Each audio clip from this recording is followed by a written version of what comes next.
एक मुद्दा जो आप ज़रूर देख रहे होंगे और विस्तार से देख रहे होंगे, उस पे हम लोग विस्तार से चर्चा करते हैं, वो है 400 पार का। ये 400 पार का आंकड़ा कहाँ से आएगा? अगर हम दक्षिण को देखें तो वहाँ 130 सीटें हैं, जिसमें पिछली बार आपको 29 सीटें मिली।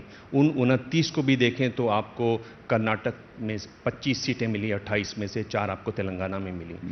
कहाँ से आएगा ये 400 का आंकड़ा? दक्षिण भारत से हमारी अच्छी संख्या में सीटें बढ़ने वाली हैं, बढ़ेंगी। उड़ीसा में भी हमारी सीटें बढ़ेंगी। दक्षिण भारत में रहें अगर, तो क्या आपको लगता है कि तमिलनाडु में खाता खुल पाएगा? क्योंकि तमिलनाडु में बड़ी कोशिश थी कि प्रधानमंत्री जी स्वयं चुनाव लड़ें वहां से। खाता ही नहीं खुलेगा तमिलनाडु में। तमिलनाडु में अच्छी खासी हमको विजय हासिल होगी, अच्छी खासी, मैं बता रहा हूं। फिर कभी दिबांग जी हमारी आपकी भेंट होगी तो मैं बताऊंगा। अच्छी खासी विजय हासिल होगी। और कर्नाटक के बारे में तो हम सोच रहे हैं कि शायद 28 या 2800 सीटों में भारतीय जनता पार्टी को विजय हासिल हो।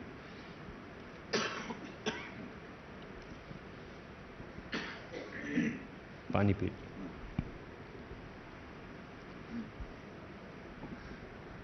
पर कर्नाटक में तो अभी हाल में आप चुनाव हारे हैं, विधानसभा चुनाव। विधानसभा हारे हैं ना।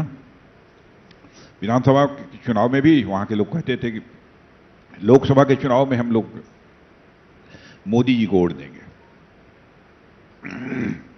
और मैंने यहां का आकर आपस में जब हम लोग बैठे थे उस समय मैंने चर्चा भी की थी इसकी। केरल में भी ठीक, माने बहुत ठीक नहीं, लेकिन फिर अच्छा रहेगा। पहले तो एक भी सीट नहीं आती थी, लेकिन इस बार कुछ सीटें हम जीतेंगे। आंध्र प्रदेश नंबर नहीं बतला सकता। आंध्र प्रदेश में तो समझौता हो गया है, देखिएगा। न छक्का तो चौका जरूर मारेंगे। तेलंगाना में अभी आप चुनाव हारे हैं, बड़ी उम्मीद थी, कांग्रेस तीसरे नंबर पर थी, वो पहले नंबर पर आ गई है। लेकिन पार्लियामेंट में देखिएगा, देखिए सबसे बड़ी बात कि हमारे प्राइम मिनिस्टर के संबंध में एक लोगों की धारणा बनी हुई है कि अंतर्राष्ट्रीय जगत में इस प्रधानमंत्री ने, मोदी जी ने इस देश का मस्तक ऊंचा किया है। अब इसे सभी लोग स्वीकार करते हैं कि भारत का स्टेचर इंटरनेशनल कम्युनिटी में बढ़ा है, सभी स्वीकार करते हैं। पहले इंटरनेशनल फोरम पर भारत कुछ बोलता था तो भारत की बातों को जितनी गंभीरतापूर्वक लिया जाना चाहिए नहीं लिया जाता था, लेकिन आज इंटरनेशनल फोरम पर भारत बोलता है तो दोनों कान खोलकर लोग सुनते हैं कि भारत बोल क्या रहा है, यह भारत की हैसियत बनी है। तो उसमें एक और सवाल जो मैंने आगे पूछना था, अभी पूछ लेता हूं क्योंकि आपने प्रधानमंत्री जी का उल्लेख किया। अभी हमने देखा कि किस तरह से रूस और यूक्रेन के नेताओं ने प्रधानमंत्री जी से बात की। शांति की जब बात होती है तो सब पूरी दुनिया भारत की तरफ भी देखती है। ये एक बड़ा बदलाव है। बिल्कुल, बहुत बड़ा बदलाव। इसीलिए मैं कह रहा हूं ना कि भारत की प्रतिष्ठा इंटरनेशनल कम्युनिटी में बढ़ी है, और इसकी मैं 100% क्रेडिट देना चाहता हूं अपने प्राइम मिनिस्टर श्री नरेंद्र मोदी जी को।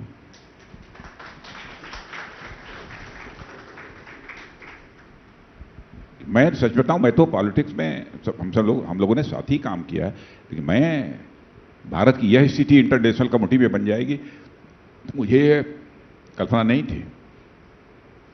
लेकिन आज दुनिया के दूसरे देशों में जाता हूं और देखता हूं, और पहले भी मैं गया हूं विदेशों में, बहुत बड़ा परिवर्तन देखने को मिलता है।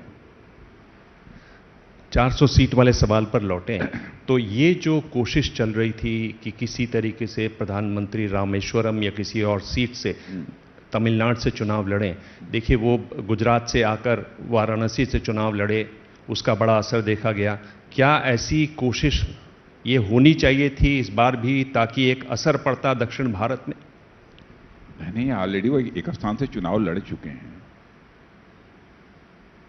तो मैं समझता हूं कि चुनाव 4 स्थानों से लड़ना कोई आवश्यक है? तो इस बात की पक्की गारंटी है कि जहां से लड़ रहे हैं वहां से जीतेंगे। तो वहां के लोगों को, जहां से पहली बार वो चुनाव लड़े थे, उन लोगों को ये नहीं लगेगा। लेकिन हम लोगों ने 2-2 बार जिता दिया और हमको छोड़ के चले गए। ये भी होता है ना।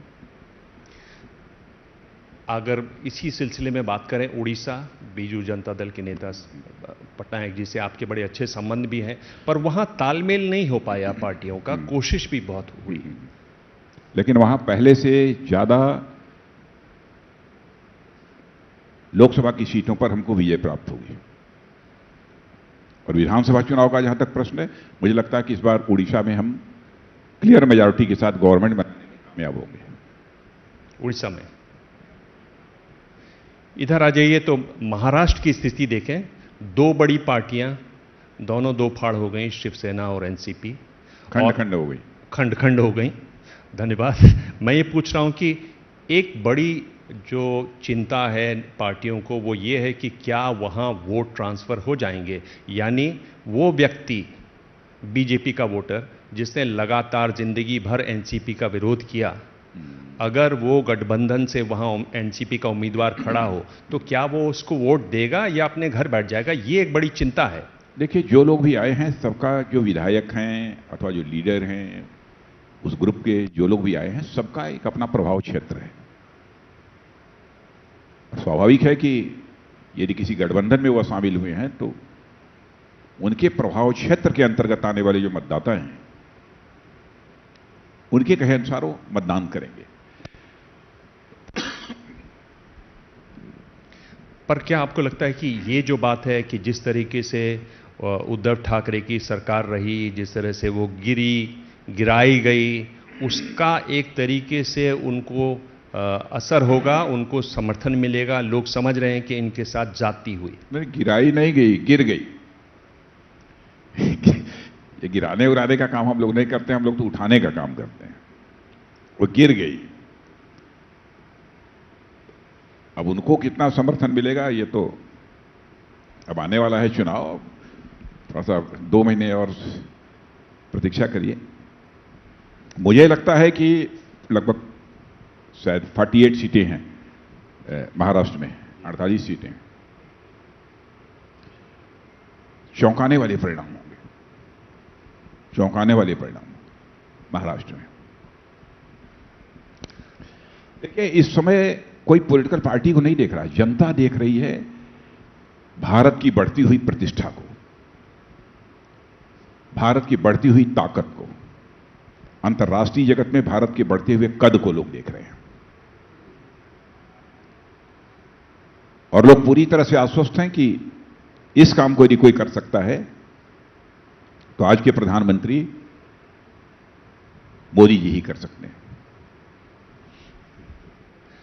लोग ये अनुमान लगा रहे हैं कि जो सबसे तीखी लड़ाई होगी वो होगी पश्चिम बंगाल में, जहां ममता बनर्जी चीज़ों को पलटना जानती हैं, राज्य में है, राज्य को बहुत अच्छा संभालती हैं, और चुनाव लड़ने की उनकी जो कला है वो बहुत आक्रामक रहती है, और वो छोटी छोटी चीज़ों को पलटती हैं, पलट देती हैं। उनकी जो कला पिछली बार भी थी, उसके बावजूद हम लोगों ने 18 सीटों पर, जिसकी लोग कल्पना नहीं करते थे, और दिव्यांग जी जैसे आप सब पूछ रहे हैं ना, उस समय भी लोग सवाल पूछते थे कि वहां पर कैसे आप लोग, हम लोग कहते थे 15 से अधिक सीटों पर हम जीतेंगे, लोग विश्वास नहीं करते थे। 18 जीते। इस बार देखिएगा कि इससे भी कहीं बहुत अधिक मैं कह रहा हूं, माने वो 1.5 गुने भी हो सकते हैं, 1.5 गुने से अधिक भी हो सकता है पिछली बार के रिजल्ट से। वेस्ट बंगाल में चुनाव परिणाम आएंगे। 1.5 गुने पे तो आंकड़ा 36 पर पहुंच जाता है। 36 से ज्यादा 42 तो सीटें ही हैं वहां। नहीं, मैथमेटिक्स नहीं रहा है आपका सब्जेक्ट। 18 थे तो 18 का 1.5 गुना हुआ, 18 + 9 = 27। नहीं, तो मिनिमम मैंने बतलाया है 27 सीट।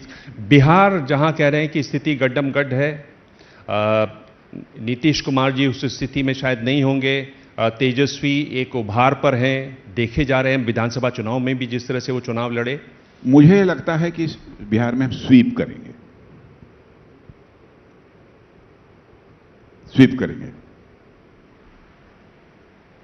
किस आधार पर आपको ये कह रहे हैं? जैसा माहौल है,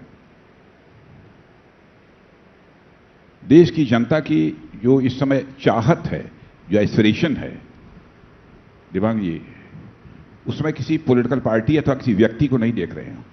देख रहे हैं कि देश को कौन आगे ले जाएगा, कौन देश को आगे ले जा रहा है।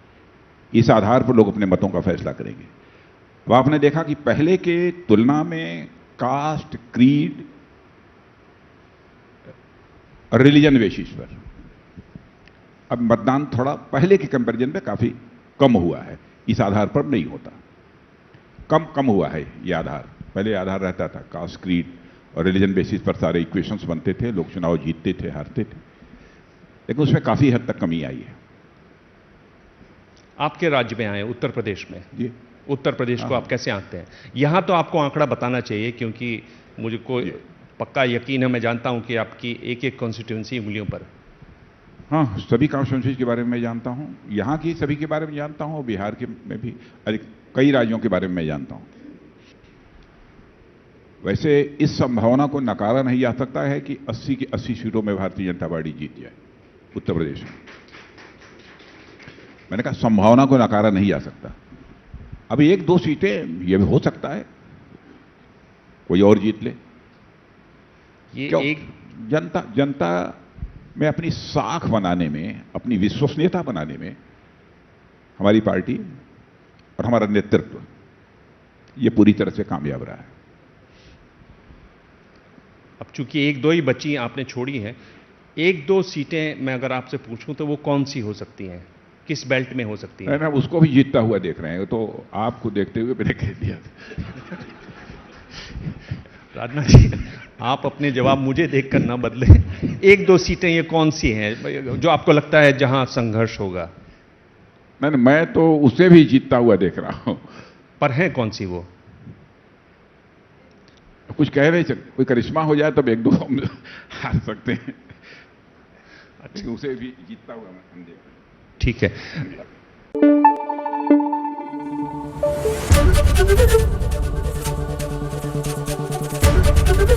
एबीपी न्यूज आपको रखे आगे।